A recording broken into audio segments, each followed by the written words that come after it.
باپ کے زندہ ہوتے ہوئے مجبوری میں ایک شخص یعنی اولاد اپنی ضرورت کے لیے وراثت کا حصہ طلب کر سکتا ہے کہ وہ بعد میں نہ لے؟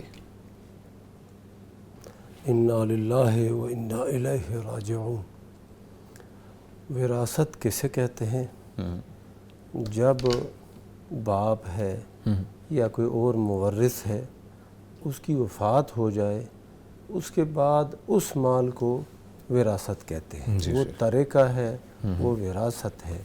اور جب باپ زندہ ہے تو اس کی زندگی میں یہ کہنا کہ مجھے میراث میں سے میرا حصہ دے دو، یہ تو ایک ایسی بات ہے کہ جو شرعاً بالکل درست نہیں ہے۔ ٹھیک ہے شیخ۔ یہ تو ابھی وہ چیز میراث کے طور پر ہے ہی نہیں، آپ اس کو میراث سمجھ کے اس کا مطالبہ کر رہے ہیں، پتہ نہیں کس کی وفات کب ہونی ہے۔ بالکل صحیح۔ یہی بیٹا فوت ہو جائے باپ کی وفات سے پہلے پھر اس کو تو حصہ نہیں ملے گا، اور اس نے حصہ میراث میں سے لے لیا ہے۔ اس کا حل یہ ہے کہ یہ اپنے بھائیوں کو کہے، اپنے والد کو کہے کہ میں کوئی مجبور ہوں، میری ضرورت ہے، آپ مجھے قرضہ دے دیں، کوئی یا میرے ساتھ ویسے تعاون کرے، لیکن اس کو یہ کہنا کہ میراث میں سے وراثت میں سے میرا حصہ دے دو، بعد میں نہیں لوں گا، یہ طریقہ بالکل غلط ہے۔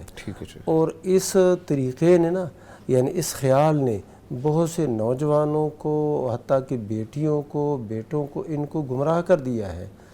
چھوٹا سا گھر ہوتا ہے، وہ بیٹے کی شادی ہو جاتی ہے، اور پھر اس کی بیوی یعنی بہو صاحبہ اور یہ دونوں مل کے باپ کو کہتے ہیں کہ ہمیں ہمارا حصہ دے دو، ہم الگ ہونا چاہتے ہیں۔ ہاں جی، ہم الگ ہونا چاہتے ہیں، یہ گھر فروخت کرو اور اس میں سے ہمارا حصہ دے دو۔ وہ تمہارا حصہ بنتا کب ہے؟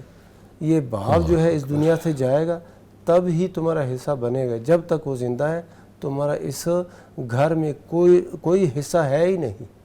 تو یہ ایک غلط طریقہ ہے جو لوگوں نے شروع کیا ہوا ہے، یہ بالکل نادرست طریقہ ہے۔